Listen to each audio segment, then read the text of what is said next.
a Gabriel Vidal, que como les decía, nos va a contar por qué es importante lo que vamos a tratar hoy en este evento. Buenos días a todos. Les tomo un minuto para hacerle una introducción de alguna manera a por qué el Comité Abierto y la iniciativa que tenemos hoy para compartir con ustedes. La verdad es que lo quisimos llamar Comité Abierto porque queríamos compartir con la comunidad financiera de alguna manera los temas más relevantes que tratamos en nuestros comités de seguimiento locales dentro de Criteria. Nos parecía que era sustancioso de alguna manera compartirlo con la comunidad financiera local, con nuestros clientes, y aquí estamos, echando a rodar esta iniciativa inicialmente. Me quiero presentar un minuto. Yo soy Gabriel Vidal, soy economista financiero, soy cofundador de Criteria, un viejo legionario de los mercados financieros, llevo más de 30 años en esto y hoy me toca ser director de Relaciones Institucionales de Criteria, representando Criteria en todos los foros y cámaras locales. Soy uno de los impulsores de esta iniciativa porque en verdad en la experiencia que tengo de mercados, el equipo que tenemos en Criteria es como para estar muy contentos y para poder compartir de alguna manera la alegría de tener grandes profesionales y un gran equipo con la comunidad financiera. Y lo que quería era justamente, dar este paso de poder compartir las mejores ideas que tenemos o lo que nos ocupa o preocupa de los mercados financieros locales con la comunidad. Tengo algunas notas acá que me ayudan a tomar esta conversación con ustedes. La verdad es que no deja de asombrarme lo que la tecnología puede hacer por nosotros, tener la oportunidad de alguna manera de estar conectados con tantas personas al mismo tiempo para poder compartir esta media hora. A mí, veterano de los mercados, no deja de asombrarme y es notable y es realmente algo muy positivo. Y quiero, de alguna manera, agradecerles a todos el dedicarles media hora o 35 minutos a este espacio con nosotros y nos comprometemos de alguna manera a tratar de brindar lo mejor de la información que tenemos disponible con ustedes. También quiero agradecer de alguna manera al equipo que está haciendo posible esto, porque para que nosotros podamos estar con ustedes hoy hay un equipo de marketing y de soporte que nos ayuda de alguna manera a hacer conocido el evento para que más gente pueda tomar provecho del mismo. Quiero hacer un foco sobre cuál es el objetivo de lo que vamos a hablar acá. No vamos a tratar de hablar de cuáles son las causas que nos llevaron hasta acá, sino que vamos a partir de los efectos que como inversores tenemos que soportar de alguna manera en el día a día de los mercados financieros locales y cuáles son las acciones, cuáles son las ideas de inversión, cuáles son las ideas ejecutables que podemos hacer para poder proteger nuestro dinero, y si podemos, claro está, hacerlo crecer al paso del tiempo, si el señor mercado nos lo permite. Los mercados locales no son sencillos para hacer crecer el dinero, pero si lográramos hacer que el poder de compra de nuestros ahorros no lo corroa la inflación, ya estaríamos haciendo un gran trabajo. Arranco con esta placa, que de alguna manera es la que nos motiva a decir por qué tenemos que dedicarle a nuestro dinero un rato de dedicación. Acá les traigo una placa numérica de los últimos 10 años, 10, 11 años de Argentina. Fíjense el flagelo que ha sido la inflación, de una inflación de 11, 10% para el periodo 2010-2013, la inflación no deja de trepar, se convierte en un flagelo cada vez más importante. Y fíjense en esto, un índice que nosotros calculamos, que está calculado en base a las tasas de plazos fijos informadas por el Banco Central, nosotros las convertimos en un índice, y fíjense cómo los plazos fijos pierden, y pierden realmente seguido contra la inflación y contra otras alternativas de inversión. Con lo cual, dedicarle tiempo a poder proteger el valor de nuestros ahorros y hacerlos, defenderlos de alguna manera en términos de poder de compra es algo que tenemos que hacer y dedicarle tiempo. La verdad es que el home banking y la comodidad que nos ofrece, en verdad, desde el punto de vista de los resultados financieros, no es lo más atractivo. Y al final del día, tocando un poco el corazón de todos ustedes, ¿quién quiere estar en el equipo perdedor todo el tiempo, ¿no? Es decir, el plazo fijo pierde todo el tiempo contra otras alternativas, así que hay que dedicarle tiempos a esto, y por esto consideramos muy importante lanzar esta iniciativa, echarla a rodar y poder tener un ámbito en donde compartamos las mejores ideas de inversión que tenemos con ustedes. Así que los dejo en manos de Nicolás para que continúe con la presentación. Gracias, Gabriel. Voy a dejar, Luciano, la presentación en tus manos. Voy a dejar de compartir pantalla para que puedas vos, tecnología mediante, compartir tus slides con el público. Muy bien, muchas gracias. Estoy compartiendo, por favor avísenme si me están escuchando y si pueden ver la pantalla. Sí, señor, las dos cosas. Buenísimo. Bueno, les agradezco mucho a todos primero, felicitaciones por la iniciativa y segundo, agradecimiento por dejarme ser parte de del primer comité, así que bueno, muchas gracias. Para respetar lo que insistentemente me dijo Nicolás, que respetemos el tiempo, voy a empezar, vamos directo a los bifes. Les quiero contar un poco cuál es la idea de lo que tengo acá, la idea de lo que les quiero contar, que básicamente es cómo estamos nosotros en Seido pensando el año que viene. Cuáles son los elementos. Obviamente hay todavía una serie de hitos enormes que todavía hay que pasar este año, faltan las elecciones, la situación de este año no terminó, pero es un año que a grandes rasgos ya está jugado. Entonces lo que voy a describir un poco es cuáles son los 10 principales elementos que hay que estar prestando atención para entender cuáles van a ser las dinámicas que van a mover el año que viene. El meme que ahí está en pantalla un poco sintetiza lo que creo es el espíritu de lo que va a ser 2022. El 2022 para mí va a ser un año par típico a lo que viene siendo todos los años pares desde 2012 hasta ahora, años donde se limpian y se corrigen algunas de las distorsiones que se acumularon en el año anterior, en el año electoral, y este año lamentablemente creo que lo que se está pateando para el año que viene es mucho. Pero déjenme ir por partes.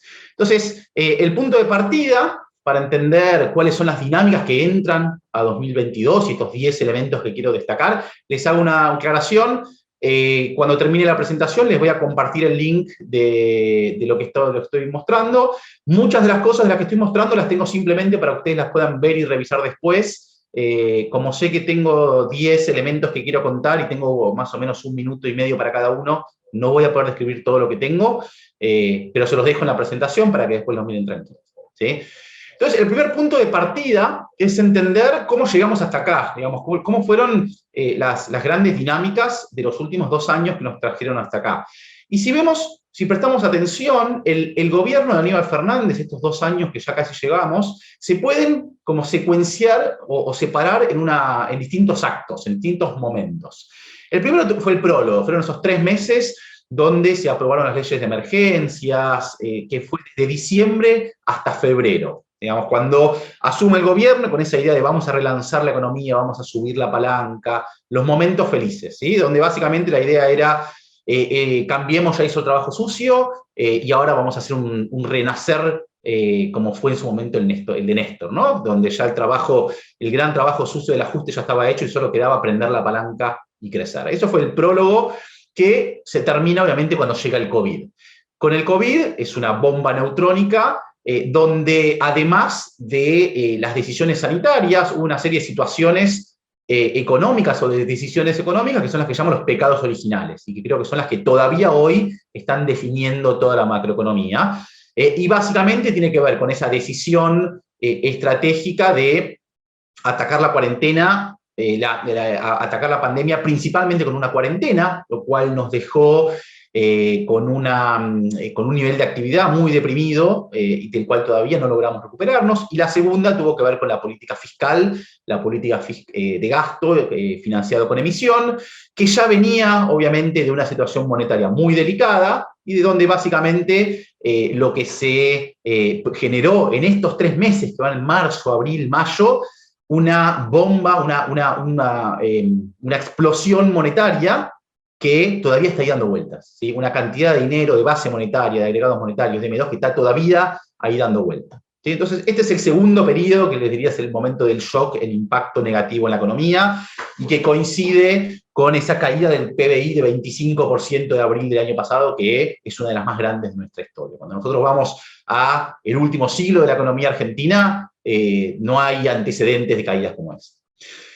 El segundo periodo es el periodo donde digamos, esta superexpansión monetaria y la cuarentena empieza a tener sus consecuencias, que es lo que fue la crisis cambiaria del tercer trimestre del año pasado, agosto, septiembre, octubre. El pico de ese momento fue la brecha en 3 dígitos, que en algún momento a final de octubre, con una combinación de cepo y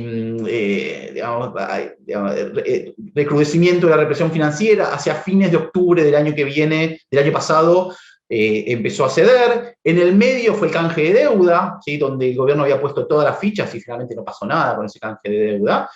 Y para final del año pasado, la caída de las reservas tocó su piso, y diría que ahí tenemos el interludio. Se cierra este segundo acto donde la crisis que estaba inminente, y la discusión en ese momento era, esto no llega hasta enero. Bueno, finalmente llegó hasta enero, hizo piso en noviembre, y el disparador de esta recuperación, para mí lo que explica que se haya logrado postergar la crisis del año pasado, fue la suba del precio de la soja. La soja subió arriba de $500, y generó un influjo de más de $10.000 millones a la cuenta corriente de este año, con lo cual básicamente de la mano de la soja, y también obviamente de algo del COVID que empezó a ceder en el último trimestre del año pasado, la crisis de este segundo acto terminó. Interludio, arrancó 2021 con una suerte de veranito financiero. Recordarán que fue el momento que la brecha empezó a ir para abajo, que había alguna sensación de, bueno, pasó lo peor, ahora empieza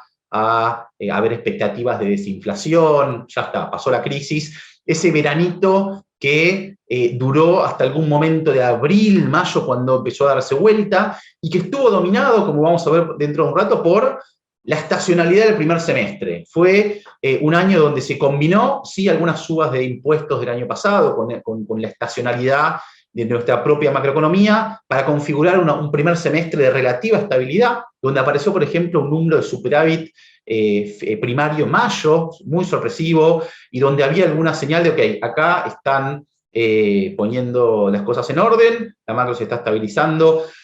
Bueno, no, eso no estaba sucediendo. Nuestra lectura ya en ese momento era, cuidado, acá hay muchos factores transitorios, no nos comamos la curva, y en ese contexto fue que entramos al momento que estamos ahora, ¿sí? Y es el que ya nos define la macro para principios del año que viene. Y básicamente el elemento determinante de esta segunda mitad del año es que pasó la estacionalidad.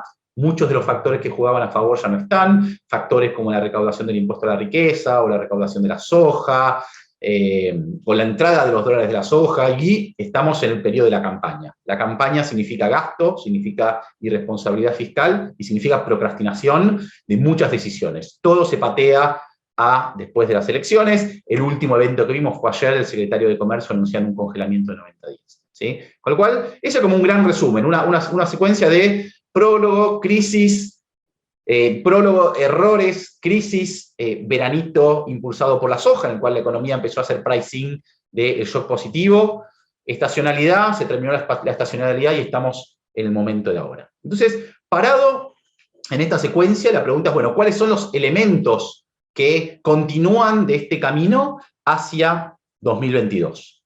Voy a definir 10 elementos, ¿sí? De vuelta, dejo más gráficos de los que voy a mostrar, pero el primero es la debilidad política. El gobierno, y en particular me interesa hacer análisis en el margen, ¿no? O sea, cómo vamos a ver 2022 en relación a 2021. O sea, cómo empieza el año próximo en relación a cómo empezó este año.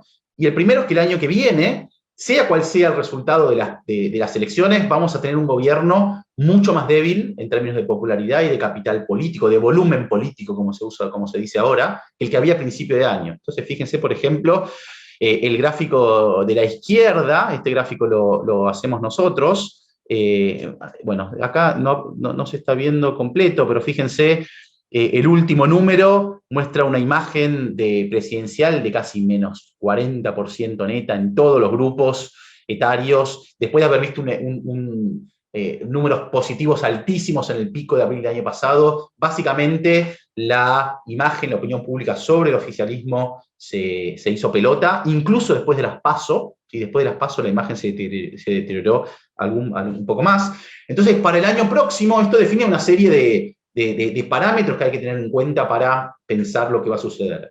La primera es que la baja del capital político reduce el capital político que el gobierno va a poder poner en juego para tomar decisiones impopulares. Al kirchnerismo no le gusta tomar decisiones impopulares, menos les va a gustar sin capital político. Y el año que viene hay que tomar decisiones impopulares. Con lo cual, está en un factor que define que el año que viene el gobierno va a estar rodeado y con necesidad de tomar decisiones impopulares.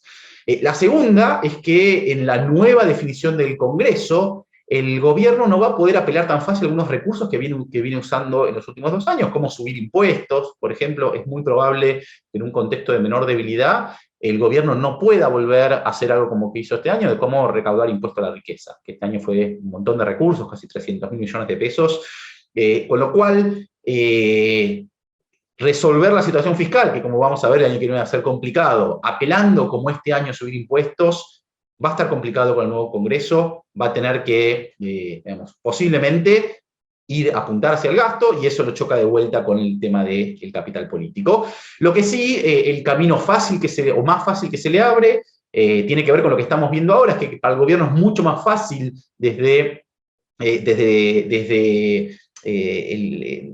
las limitaciones que le puede poner la negociación con la oposición, es mucho más fácil ir por las regulaciones, es mucho más fácil ir por las definiciones del Banco Central o de la Secretaría de Comercio, todas cosas que no pasan por el Congreso, así que es probable que el año que viene veamos mucha más actividad por ese lado para trabar los síntomas de las cosas que vamos a empezar a ver cada vez más nítido el año que viene. La tercera es que con menos capital político el gobierno tiene menos manija sobre la resolución de los conflictos internos, ¿sí? Sobre las pujas en la negociación de los salarios, sobre la determinación de los precios. Paula Español estaba hace una semana apretando a los supermercados para que bajen los precios y a los 3 días se fue. Los funcionarios hoy y seguro después de las elecciones tienen poca manija, incluso sobre el corto plazo, con lo cual eso limita básicamente las opciones para el manejo de la política pública, y también resta ver con lo cual esto básicamente, mi sensación es que lo que por un lado es, el gobierno pierde completamente su capacidad de coordinar expectativas, nunca lo tuvo mucho, pero lo pierde aún más incluso para el corto plazo, y es muy probable que esta combinación haga que 2022 dé una secuencia continua de alta volatilidad de políticas, mucha acción y reacción, el gobierno tratando de cerrar una exportación y sintiendo el rebote del sector privado que se lo frena, tratando de intervenir, mucha volatilidad en política económica, igual que como tuvimos el año pasado, pero amplificado por un gobierno mucho más débil. Luciano, como el cuarto árbitro en los partidos de fútbol, te pongo el cartelito de 10 minutos, eso es lo que te queda de tiempo para tu exposición. Muchas gracias. Punto 2. El año que viene, se terminó el tiempo, ¿sí? El año que viene, en el primer trimestre, viene la negociación con el FMI, una negociación que, por lo que mencionamos en el punto 1, va a ser muy difícil. El FMI, es imposible pensar que el FMI va a estar dispuesto a aceptar una negociación fácil, una negociación, sin concesiones de ningún tipo de política económica, con lo cual, lo más probable, o mejor dicho, lo que tenemos que empezar a evaluar con una probabilidad que ya no es despreciable, es que no haya un acuerdo con el FMI, ¿sí? Incluso las dos partes ya están empezando a evaluar esos escenarios, y ahí mi comentario sobre esto es que mi impresión es que los verdaderos costos de un default con el FMI, o al menos de postergar los pagos, creo yo que sobre la economía son mucho menos de lo que se creen. Y esto es lo que puede estar en la cabeza de ambas partes. Del FMI, porque sabe que al final del día se puede volver a negociar con otro gobierno dentro de un par de años, y del lado del gobierno, porque sabe que los costos del default en Argentina ya están pagados. Argentina está aislada financieramente, no tiene acceso a los mercados, la inversión está en niveles bajísimos, con lo cual, obviamente, hay beneficios de poder hacer un acuerdo sustentable con el FMI, pero los costos de un default con el FMI, mi impresión es que no son cero, pero sí, sobre una economía que ya está muy golpeada, son relativamente bajos. Esto sube las chances de que el año que viene, a la hora de tener que estar contando costos y beneficios, el gobierno termine optando por no negociar, no pagar. ¿Sí? Y esto lo aclaro por las dudas, es algo que pensamos hace rato, que el gobierno se enfrenta con el FMI a un problema que no tiene solución. Y un problema sin solución, posiblemente la resolución de eso sea patear el problema para adelante. El segundo, no solo con el FMI, sino con la deuda en dólares. La deuda en dólares, recordarán, se negoció el año pasado, se pateó todo para adelante. Bueno, ya perdimos un año. Los vencimientos arrancan de nuevo en 2023. Y entonces la pregunta es, ¿el gobierno va a poder abrir los mercados y prepararse para pagar los vencimientos en 2023? Mi impresión es que no. No va a haber apertura de los mercados internacionales. No se va a poder evitar la reestructuración de 2023. No es solamente mi opinión, la verdad es que los precios de los bonos están un poco reflejando eso. Y cuando pensamos si esto es algo raro, la verdad es que no. La literatura es bastante concluyente que las negociaciones de deuda hostiles dejan a los países por fuera del mercado durante muchos años. Y entre 5 y 10 años es el número esperable. Argentina, este es un paper muy bueno de Cruces y Treves del año 2011, después pueden ver el link, donde básicamente muestran que si vos haces una negociación hostil, te quedás fuera del mercado entre 5 y 10 años y en eso estamos, ¿no? Pasó un año, posiblemente pase un tiempo hasta que Argentina vuelva a tener capacidad de conseguir financiamiento. Y sin esa capacidad de conseguir financiamiento, la posibilidad de evitar la reestructuración de deuda en el 23 es muy baja. Con lo cual, es probable que recorramos el camino de acá hasta 23 con ese nuevo costo de la reestructuración permanente en el precio de los bonos. ¿Sí? Tercera característica de la macro en enero. 1, reservas agotadas. ¿Sí? Argentina, en esta segunda mitad del año, se está gastando en sostener el tipo de cambio las reservas que acumuló en la primera mitad del año. Y la segunda característica es que, perdón, ¿saben qué? Voy a apretar F5 porque no se están viendo los gráficos. Un segundito. Vamos a hacer así, que carguen de vuelta. Aprovecho para contarte, Luciano, que nos quedan 5 minutos de tiempo. 5, pasaron rápido esos últimos 5 minutos. El tiempo es tirano. El tiempo es tirano a todos. Vamos. Bueno, con lo cual, tercera característica de la macro del año que viene, el precio de la soja va a ser más bajo y arrancamos el año próximo con el mismo nivel de reservas que este año. ¿Sí? Fíjense, este es el precio de la soja. Al momento de la cosecha, entre el momento de la cosecha y ahora, la soja bajó casi 25% y la baja de reservas sigue. El año que viene la contabilidad de porotos de dólares va a ser mucho más acuciante que este año. ¿Sí? Tengan en cuenta que este año, a pesar de haber tenido un superávit tanto comercial como de cuenta corriente históricamente alto, fíjense, este gráfico de acá muestra el superávit de cuenta corriente de los últimos, base caja, es el más alto de los últimos 10 años, y el central no acumuló una reserva. ¿Sí? Con lo cual el año que viene, suponiendo que la cuenta de servicios va a empeorar cuando vuelva al comercio y que la soja va a aportar menos, tenemos una cuenta de dólares mucho más finita. Cuarta característica 2022, un escenario estanflacionario muy consolidado. Argentina este año no va a crecer. ¿Sí? Fíjense, este es el EMAE. El EMAE hoy es prácticamente igual al EMAE que había a principio de año. Todo el crecimiento se dio a fines del año pasado. Este año el crecimiento fue muy marginal, todavía estamos en niveles prepandemia. Y esto se da en gran parte porque Argentina está consolidando un patrón estanflacionario. ¿Sí? Y vamos a empezar el año que viene en un claro contexto de esta inflación. Fíjense, esta es la inflación de alta frecuencia que nosotros medimos. Cuando vemos el patrón, desde fines del año pasado hubo una desinflación que se terminó hace un mes. ¿Sí? Desde la PASO hasta ahora, la inflación se aceleró de vuelta. Fíjense, esta es nuestra última medición. La inflación de 4 semanas hoy la estamos midiendo arriba del 4%, y esto, creo yo, es la característica que nos va a acompañar hasta principios del año que viene. Estancamiento, con inflación arriba del 50%, con inflación de arriba del 50% no se crece, no se puede crecer, la macroeconomía se vuelve muy volátil, muy de corto plazo, la inflación de un mes te saca el crecimiento del mes siguiente, año próximo, posiblemente escenario estanflacionario, nosotros estamos esperando un crecimiento cercano a 0 para el año que viene, donde la inflación va a estar dominando la volatilidad y la capacidad de recuperación. Sexta característica, desanclaje de las anclas, ¿sí? El gobierno en la segunda mitad del año está procrastinando todo lo que puede, está haciendo procrastinación tarifaria, está haciendo procrastinación cambiaria. Fíjense, el índice de tipo de cambio real multilateral que mide el gobierno ya está en los niveles de 2019 y en particular este año va a acumular un atraso de casi 20 puntos, ¿sí? Todo esto el año que viene lo va a tener que devolver.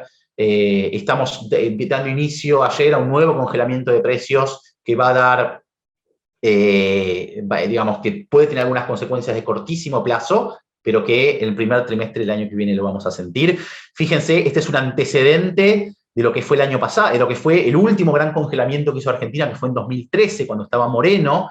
Moreno, fíjense, esta es la inflación de 4 semanas. Nosotros recién empezábamos a medir la inflación, Moreno congeló el precio durante algunos meses, pero después la inflación subió toda junta. Esto después acá es la devaluación de Kicillof, pero fíjense, Moreno generó la inflación más alta en muchísimo tiempo con su congelamiento. Fíjense el gráfico de la izquierda, lo que muestra es de todos los precios que nosotros medimos,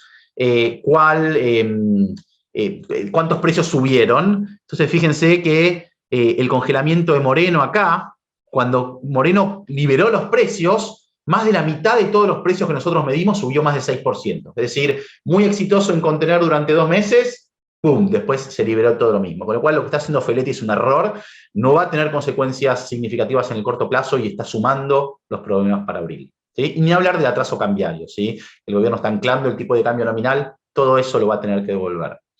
Séptima característica, acá me quedó 4, pero es el cepo, del cepo, del cepo, del cepo. Si ustedes miran cómo fue la dinámica durante este año, hay una aparente sensación de estabilidad en las brechas, pero esa sensación de estabilidad se dio con un cepo creciente, con lo cual vamos a arrancar 2022 con mucha más represión financiera de la que había a comienzos de 2021.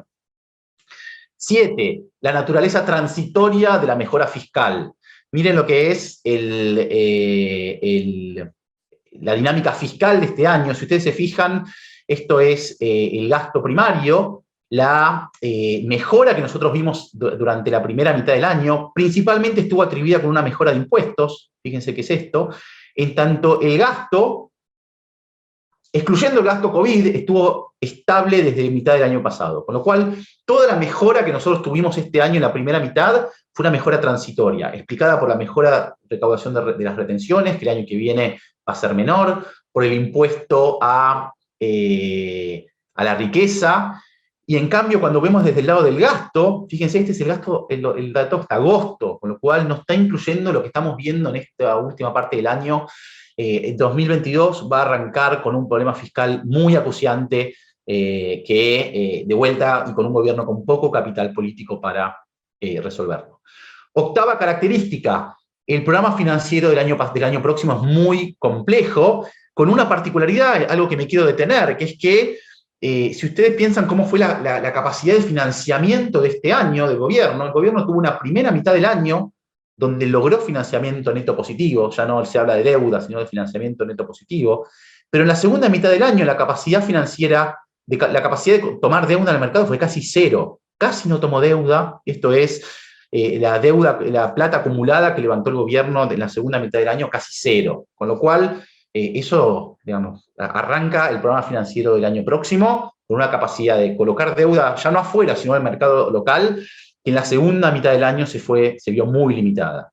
Entonces, obviamente, sí, acá está el programa financiero, que bueno, tiene muchos detalles, pero lo más relevante es que si suponemos una capacidad acotada de financiamiento en el mercado el año próximo y tomamos un déficit primario como el que tiene en el presupuesto, fíjense que el gobierno tiene que salir a emitir 5.4 puntos del PBI en deuda, ¿sí? Y acá incluso suponiendo que no hay, que toda la deuda con el FMI se patea, que no hay necesidades adicionales ahí, 5.4 puntos del PBI en financiamiento al fisco, menos lo que logre colocar al mercado, que posiblemente no sea mucho.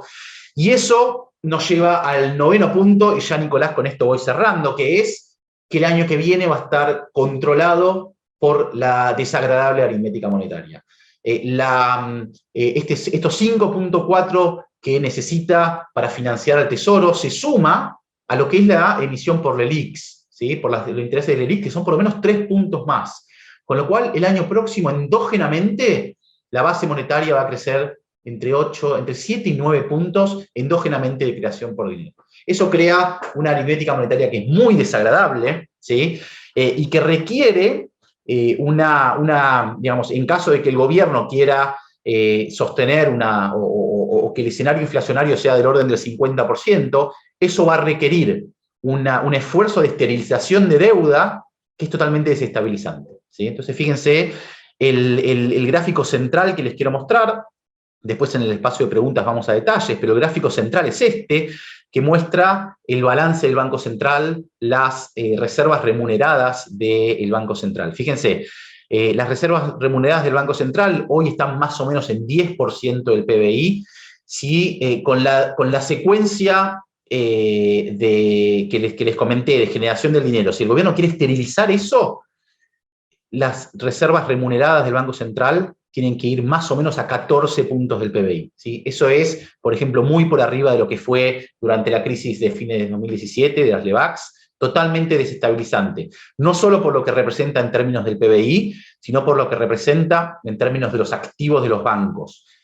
Y tomando esta proyección, digamos, ahí arriba hago la simulación, por si después lo quieren ver en detalle, pero tomando la simulación de la necesidad de deuda que el gobierno, sea Tesoro o Banco Central, le tiene que colocar al mercado el año que viene, eso implica que los activos públicos van a representar representarían casi el 100% de los depósitos de los bancos, ¿sí? Totalmente desestabilizante, no cierra. Punto 10, el deterioro del contexto internacional, sobre lo cual no voy a entrar demasiado en detalle, pero básicamente el mundo está apareciendo mucha inflación, se están cuestionando la capacidad de crecimiento en el corto plazo. Esto es mala noticia para Argentina porque significa suba de tasas, significa entorno financiero delicado. Con lo cual, en síntesis, y para cerrar, 10 elementos para pensar el año que viene. 1, un gobierno con debilidad política. 2, la situación del FMI y la deuda, donde se cortó el tiempo y hay que empezar a evaluar el escenario real de default. 3, la caída del precio de la deuda y la contabilidad de reservas al límite. 4, la dinámica de un cepo sobre un cepo sobre un cepo que define un escenario de represión financiera el año próximo muy superior al que fue el que hubo a principio de año. 5, un escenario consolidado de esta inflación donde no hay margen de crecimiento y donde lo que domina es la volatilidad de corto plazo. 6, la necesidad de desanclar todo lo que se está anclando en la segunda mitad del año. 7, la naturaleza transitoria de las mejoras fiscales que vimos este año. El año próximo, si el gobierno no hace nada, los números fiscales se empeoran. Tienen que hacer algo, digamos, si no hay movimiento, empeora. Tienen que accionar y poner capital político para que mejoren. 8, un programa financiero muy comprometido y un mercado local que está mostrando agotamiento en su capacidad de absorber deuda del Tesoro. 9, una muy desagradable aritmética monetaria, ¿sí? Y un gobierno adicto a la inflación. El gobierno está long inflación y necesita inflación para que le licúe sus deudas. 10, el deterioro del contexto internacional, ¿sí? Todo esto suma, combina un cóctel que es muy, muy, muy delicado, mucho peor al comienzo del año próximo de lo que era al comienzo de este año. Entonces, y para dejar una idea de cierre, es cómo se sale de esto. La primera es con un plan de estabilización, un ajuste ordenado, puede ser ortodoxo, puede ser heterodoxo, pero tiene que ser un plan anunciado, coordinado, que incluya muchos elementos, algo que nunca en 15 años de kirchnerismo vimos, nada así, y mucho menos posiblemente lo podamos ver en un gobierno de bajo capital político y con una interna feroz, que todavía se tiene que resolver. La opción B, hacia donde creo que vamos, es dejar que la inflación haga el trabajo sucio. Todo este desequilibrio macro que les describí, todos esos problemas que se están acumulando este año, hay un elemento que puede permitir limpiar y pasar y barrer todo lo que está ahí abajo de la alfombra, que es la inflación. Y para poner un número, la inflación que limpia todo el exceso monetario y permite financiar el déficit fiscal está en el orden del 80-90%. ¿Sí? Obviamente, la dinámica de la inflación incluye devaluación, pérdida de valor del peso, hay como varias mecánicas, pero la inflación no solo no puede bajar, porque si baja los desequilibrios crecen, sino que muy posiblemente lo que veamos este año en inflación sea un piso y el año que viene la inflación haga parte del trabajo sucio. Así que bueno, creo que estoy con el tiempo vencido, así que dejo algún espacio para las preguntas. Gracias. Gracias Luciano.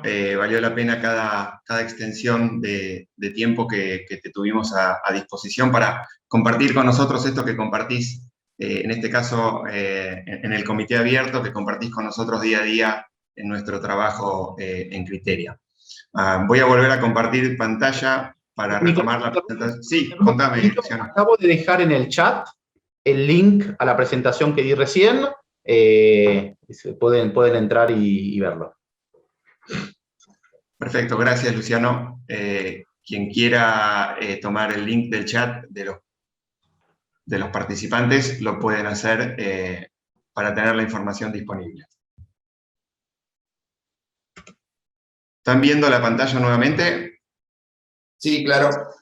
Bueno, gracias. Entonces, para retomar y para seguir con la dinámica que nosotros tenemos normalmente en nuestros comités semanales, después de esta introducción tan interesante de lo que nos ha contado Luciano y tan desafiante de lo que nos ha contado Luciano de lo que viene por delante, normalmente nosotros pasamos a lo que nosotros llamamos lectura de las curvas, donde intentamos responder estas preguntas, digamos, ¿no? O sea, ¿qué expectativas de devaluación está expresando la curva de ROFEX y los bonos dólar link? ¿Qué inflación está implícita en la curva SER? ¿Y cuál es la estrategia ganadora y con qué productos puedo capitalizar esta estrategia ganadora en el mercado? Nosotros decimos que los precios expresan, que los mercados hablan, y hablan a través de las curvas, de sus precios. ¿Sí? Nicolás, sí, Gabriel.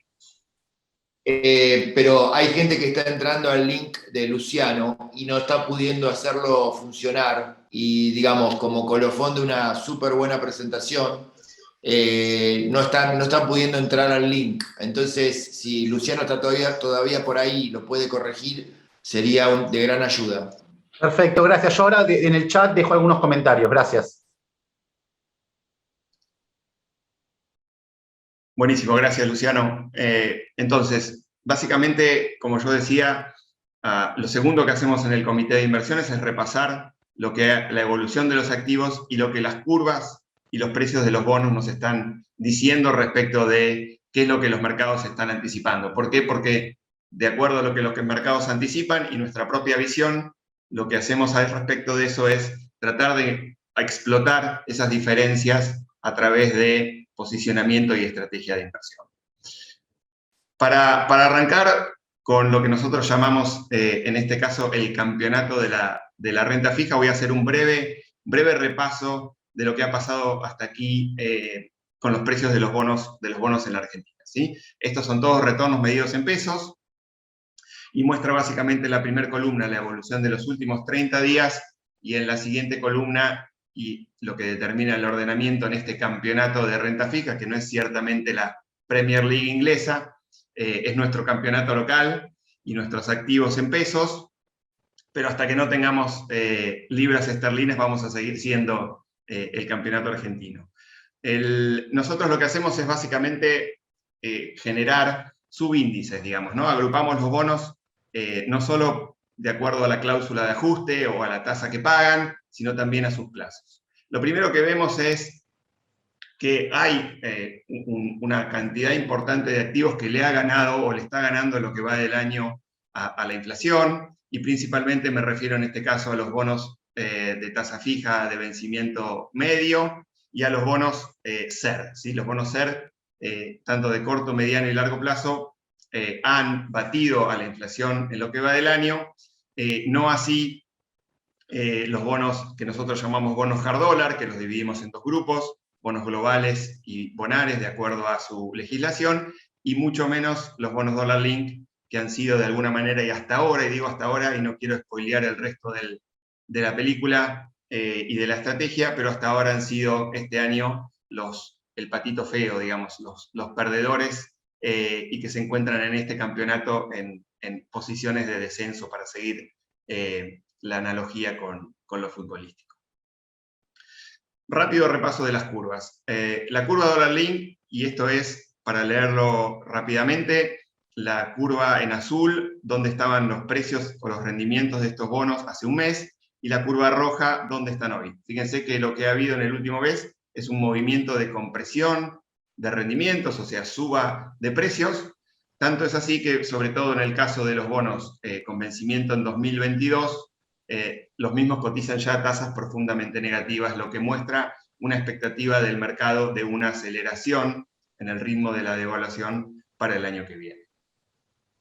¿Cuál es esa devaluación que el mercado está esperando? Cuando miramos la curva de ROFEX, vemos, como les decía, octubre y noviembre todavía con ritmos de devaluación moderado, octubre en línea con lo que viene el gobierno haciendo mes a mes en esta estrategia preelectoral de tener pisado el tipo de cambio. A partir de noviembre, diciembre y sobre todo enero, una aceleración en el movimiento del tipo de cambio. Nosotros en nuestro escenario base, y eso después lo vamos a ver, y como consecuencia eso genera una recomendación y de posicionamiento que ya les voy a contar, vemos un escenario, como contaba Luciano, donde el ajuste del tipo de cambio va a ser mayor al que los precios tienen hoy incorporados en el mercado. Cuando hacemos una superposición entre las dos cosas que les acabo de mostrar, el mercado dólar link y el mercado ROFEX, y calculamos el tipo de cambio implícito en el precio de estos bonos, lo que vemos básicamente acá es que no hay una gran diferencia entre lo que esos dos mercados están expresando, y por lo tanto, digo, esto nos ayuda a nosotros cuando decidimos un posicionamiento, en este caso, por ejemplo, de cobertura, ver cuál de los dos mercados está más atractivo. En este caso, las dos curvas están mostrando básicamente el mismo tipo de cambio esperado de aquí en adelante. Pasando a las curvas, a la curva cero, a los bonos ajustables por inflación, en este caso, también observamos una mejora en los rendimientos de estos bonos, mejor dicho, una compresión en los rendimientos, una mejora en los precios, sobre todo en lo que nosotros llamamos la parte media de la curva, y por eso, como les mostraba en la primera de las tablas, los bonos SER de rango medio han sido la estrella de los últimos 30 días. Es decir, todos los instrumentos que prometen una cobertura, ya sea cobertura por devaluación o cobertura por inflación, han tenido en los últimos 30 días un desempeño muy robusto, producto del apetito que tiene el mercado por instrumentos de este tipo, en detrimento de instrumentos que prometen el pago de una tasa fija. Para cerrar con el tema de lo que el mercado nos está contando desde el punto de vista de precios y de variaciones implícitas o expectativas de variación de las variables macro, fíjense ustedes cómo para el año que viene la inflación implícita, o mejor dicho, para los próximos 12 meses la inflación implícita en el mercado, esto surge de comparar los bonos a tasa fija, el rendimiento de los bonos a tasa fija con el rendimiento de los bonos a tasa flotante, se encuentra hoy en un 45%. Esto viene, si bien viene subiendo desde septiembre, post elecciones, donde estaba más en el entorno del 40%, todavía está por debajo de lo que nosotros esperamos, ¿sí? Nosotros esperamos una inflación, como dijo Luciano, describiendo esta idea de que el gobierno necesita de la inflación para limpiar sus pasivos, para ajustar sus cuentas. Esperamos una inflación que seguramente o no, muy probablemente esté por encima de este número. Como conclusiones, y antes de pasar a las recomendaciones de inversión, y teniendo en cuenta lo que Luciano nos contó acerca de la probabilidad no menor de que Argentina siga pateando para adelante el acuerdo con el fondo, vemos una situación en la cual la insuficiencia de financiamiento, como contó Luciano, en la última parte del año, el gobierno no pudo conseguir nuevos pesos en el mercado local, más allá de lo que tuvo que ir pagando y reponiendo de vencimientos, y por supuesto, ya sabemos, tiene cerrado el mercado internacional. La única válvula abierta de financiamiento disponible es la emisión de pesos, y mientras la política fiscal no se encarrile, y ojalá, y lo digo como una expresión de deseo, y no porque, como decía Luciano, estemos seguros de que eso ocurra, debería ser una condición de un acuerdo con el fondo y debería servir como ancla para que Argentina vaya, o el gobierno, mejor dicho, vaya encaminando su sendero fiscal hacia una situación sostenible. Por otro lado, lo que les contaba respecto a los mercados, los precios de los bonos denominados en pesos y los futuros ya incorporan un nivel de devaluación y de inflación más elevada que la que tuvimos este año, pero sin incorporar todavía una inestabilidad o un descontrol de estas variables, ¿sí? Así que nosotros creemos, como acabo de decir, que el mercado está subestimando la magnitud de la corrección cambiaria y la inflación que vamos a ver en 2022. Y dejo acá una última conclusión que no voy a desarrollar en este comité, la vamos a desarrollar seguramente en el comité que viene, porque, digamos, involucra un análisis y una estrategia de inversión a esta altura muy especulativa, pero nosotros creemos que los bonos en dólares se encuentran en valores atractivos frente a un escenario de acuerdo con el fondo y cambio político en 2023. Esta es una experiencia que ya la vimos en Ecuador, que no necesariamente va a ocurrir en la Argentina, pero sí creemos que aquí podría haber una oportunidad de inversión importante en el caso que esto se cristalizara en los próximos años. Esto lo dejo como tema para desarrollar en el siguiente comité. Y yendo ya a las recomendaciones de inversión, a la parte más importante de este comité, nosotros, como les decía, vemos un escenario base de aceleración de la devaluación en el primer bimestre de 2022, ¿sí? Nosotros creemos que la devaluación que está apreciada en el mercado no es la que va a ocurrir, nosotros creemos que el evento de ajuste del tipo de cambio va a ser más relevante en términos de magnitud, y por lo tanto, incorporando el escenario futuro macroeconómico de las variables como inflación y devaluación en los cálculos de retorno, vemos que el bono más atractivo como cobertura cambiaria y para maximizar el retorno en pesos es el bono denominado TB22, bono dólar link, que vence en abril del año que viene, ¿sí? Por otro lado, la otra forma que nosotros tenemos, o la otra manera que tenemos para implementar esta estrategia, es a través de la selección de fondos comunes de inversión. Como ustedes saben, o como ustedes no saben, no todos saben probablemente, Criteria tiene la licencia por parte de la Comisión Nacional de Valores para actuar como ACDI. ACDI rápidamente es agente colocador y distribuidor integral de fondos. Todos estos fondos que les estamos recomendando en este momento, o este portafolio de fondos que les vamos a recomendar, están disponibles en la plataforma de Criteria y también en la plataforma de Criteria Digital, con los cuales ustedes podrían eventualmente armar este portafolio rápidamente a través de la plataforma. En este momento de la presentación voy a darle la palabra a Sergio. Sergio González es dentro del comité nuestro especialista en fondos comunes de inversión y nos va a contar brevemente acerca de estos fondos y por qué él los eligió como ganadores en el escenario que vemos por delante. Bueno, muchas gracias, Nico. También gracias a Gabriel, a Lucho por la exposición. Y me voy a concentrar en estos tres fondos que les sugiero para capitalizar la visión que tenemos de mercado y lo que explicó Luciano en su presentación. Tenemos estos tres fondos cuyo objetivo es ganarle a la devaluación, o sea, ofrecer una cobertura contra una depreciación del tipo de cambio. En este contexto, y analizando lo que es la volatilidad, la composición de las carteras, el track record de los fondos y producto de una decisión del Comité de Fondos Comunes de Inversión, llegamos a estas tres conclusiones. Básicamente, y para no explayarme mucho, tenemos el Balance Capital Renta Fija, que es un fondo que está volcado principalmente hacia títulos Dollar Link en un 50% de la cartera, que ajustan su cotización, su capital de acuerdo a la variación del tipo de cambio oficial. Es decir, que si el tipo de cambio oficial pega un salto brusco, como estamos viendo para el primer bimestre del año que viene, el 50% de esta cartera estaría beneficiada o cubierta por los instrumentos que tiene. Por otro lado, tiene otra cobertura ya en el mercado de futuros, otorgando bonos en garantía, donde el ROFEX sería la cobertura que aplica. Y por último punto, otro 15% está con ONs y títulos que ajustan por el tipo de cambio bursátil que se ve en las pantallas de la bolsa. Este es un fondo que es muy agresivo ante una evaluación del tipo de cambio oficial y es un fondo con muy buen track record que viene con una buena performance en el año y además es de los más grandes en esta categoría. Tiene más de 16.600 millones de pesos.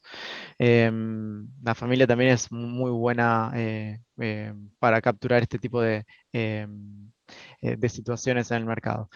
El siguiente fondo es capaz uno de los más con más track record haciendo esta estrategia, que es el Compass Renta Fija 3, que es un fondo que está también muy distribuido entre lo que es el Dollar Link, los títulos soberanos y corporativos Dollar Link, aunque no es menor destacar que predomina el corporativo por sobre el soberano, ya que el corporativo no se le asigna una capacidad eh, de, de reestructurar sus pagos. Entonces se está prefiriendo el riesgo corporativo por sobre el soberano en esta categoría. Tiene 10 años de track record, también viene con una muy buena performance en el año y es un fondo bastante grande con más de 11.000 millones de pesos. Y por último, se encuentra este fondo más chico, como un hallazgo más boutique, por decirlo así, como usted plantearlo, que es un fondo que tiene 90% del riesgo corporativo en títulos Dollar Link. Esta estrategia busca evitar el riesgo soberano y capturar todo lo que es una evaluación del tipo de cambio oficial. Em, es un fondo que tiene en su cartera activos que son difíciles de conseguir, por eso se los recomiendo. Si van a ver las performances de este fondo, no se encuentra en el tope en el primer cuartil de la categoría. No obstante, por la composición de la cartera y la gestión de esta familia, lo veo que puede tener una muy buena performance si sea el escenario de evaluación que planteó Nicolás previamente. Nico, eso es todo lo que tenía para plantear. Si hay dudas, de vuelta estoy dispuesto a responderlas. Gracias, Sergio. Y para ir cerrando la presentación, si puedo pasar de diapositiva, ahí está. Lo que le quiero contar a manera de, si se quiere, de advertencia y para estar todos al tanto del funcionamiento de este tipo de inversiones. Lamentablemente en el mercado argentino no hay una cobertura perfecta a los eventos de devaluación del tipo de cambio oficial. Pero dentro de todas las coberturas imperfectas, estas son las más eficientes. Y acá lo que hicimos fue básicamente simular un portafolio conformado por los 3 fondos de los 3 gestores que Sergio acaba de mencionar y su evolución contra el tipo de cambio. Lo que se puede observar es que básicamente este portafolio le gana al tipo de cambio oficial mientras dura el crawling peg, pierde en el evento devaluatorio como le sucedió en enero de 2014, que creemos que podría llegar a ser muy parecido a enero 22, digamos, en términos del movimiento del tipo de cambio, pero si, digamos, cuando digo pierde, pierde en términos relativos, ¿no? No en términos absolutos, pierde respecto al tipo de cambio oficial, por eso la ineficiencia de este tipo de productos, pero si uno sostiene la inversión durante un periodo de 2-3 meses más, esto se vuelve a corregir y volvemos a tener una performance competitiva respecto del tipo de cambio oficial. Y esto último muestra lo que les acabo de mostrar, valga la redundancia, en términos porcentuales. Digamos, el momento óptimo para entrar en estos fondos es en los meses previos, en la situación en la que estamos en este momento, y eventualmente si estamos con este producto durante el evento del salto evaluatorio, tenemos que saber que podemos necesitar 2 o 3 meses más de horizonte para que la inversión vuelva a ser una cobertura perfecta del tipo de cambio. Con esto cierro mi parte, lo voy a dejar a Gabriel para las palabras finales. Muchas gracias a cada uno de ustedes, muchas gracias Luciano, Sergio, y te dejo, Gabriel, entonces con el cierre del evento. Sí, quiero redondear algunas cosas, puntualizar algunas cosas que estuvimos viendo. Seguramente la audiencia no es homogénea desde el punto de vista del conocimiento al respecto de la revisión de los mercados. Entonces, he recibido algunos chats durante la presentación de gente incluso interna nuestra.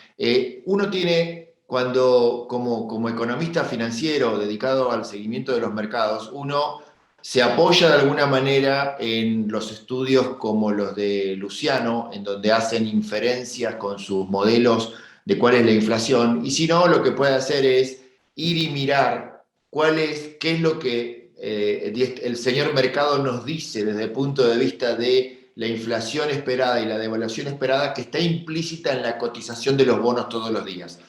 Es un cálculo un poquito más complejo, no vale la pena explicarlo, pero uno puede tomar esas dos vertientes, ¿no? ¿Qué es lo que el señor mercado vota todos los días diciendo qué es la inflación esperada y cuál es la devaluación esperada? Y también se apoya en los macroeconomistas profesionales con sus modelos para poder ver qué están viendo desde el punto de vista del ajuste de las variables. Entonces, pedimos un poco de disculpas respecto de esto.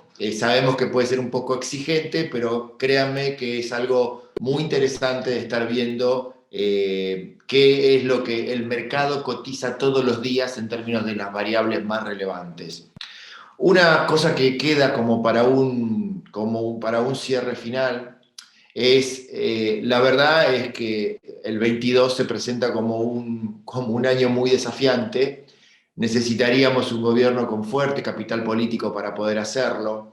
Hay veces que los partidos políticos, cuando están en tanto fraccionamiento como ahora, que es difícil poder tomar decisiones conjuntas, hay veces que un factor externo obliga a unificarse. Entonces, la verdad es que lo que mejor que le podría pasar a Argentina es que los ajustes sean ordenados y que no sean por desbocamiento de alguna manera de la emisión o del sobrante de pesos. Ojalá que suceda o porque los políticos toman el rol y deciden hacer el ajuste, dándoles soportes a algún tipo de coordinación entre las fuerzas políticas, o que el factor externo fondo sea, el Fondo Monetario sea lo suficientemente fuerte en términos del temor que le genera a la clase política al respecto de sacar a Argentina del mundo occidental, diría yo, porque sería inédito para nosotros no tener un acuerdo, y que esa fuerza haga que nos comprometamos a tener una mínima razonabilidad en términos del ajuste para hacer que las variables financieras terminen aterrizando en algo que sea más razonable. En todo caso, lo que sabemos es que si nada de esto sucediera, lo que sabemos es que Luciano nos contó, y también nosotros creemos en esto fuertemente, es que la inflación va a ser algo difícil, tanto por el ajuste que se viene, con o sin ajuste hecho por el gobierno, y que va a ser algo que va a deteriorar mucho nuestros pesos, así que les pido por favor que hablen con sus asesores financieros, que tomen provecho de estas presentaciones y que traten de poner sus pesos a resguardo del flagelo inflacionario que parece que es lo que va a venir. Da la sensación también que como el ajuste tiene que comenzar por un esquema devaluatorio, todos los bonos dólar link y las propuestas de inversión dólar link son hoy por hoy riesgo-retorno el mejor lugar para estar. Así que tenemos muy buenos managers con muy buenas trayectorias. Nosotros, Nicolás y yo, conocemos a estas plataformas de administración, estas sociedades gerentes en los últimos 20 años y les podemos decir que son gente muy seria, muy profesional, que hace tu trabajo muy a conciencia, con lo cual, si uno no tiene tiempo para poder atender su dinero en el día a día, recostar sus fondos en estos administradores profesionales es una sabia decisión. Así que, sin mucho más, espero que les haya servido, espero que les haya entusiasmado como a nosotros. Los esperamos el mes que viene, en donde vamos a preparar tópicos distintos e interesantes. El tópico del Comité de Inversiones del mes que viene va a estar dedicado a dólares y qué hacemos con los dólares, dado que es la moneda de reserva de valor de la mayoría de los argentinos que decidimos ahorrar en dólares. Así que vamos a hacer el foco en el próximo comité sobre dólares y qué hacer con ellos en Argentina.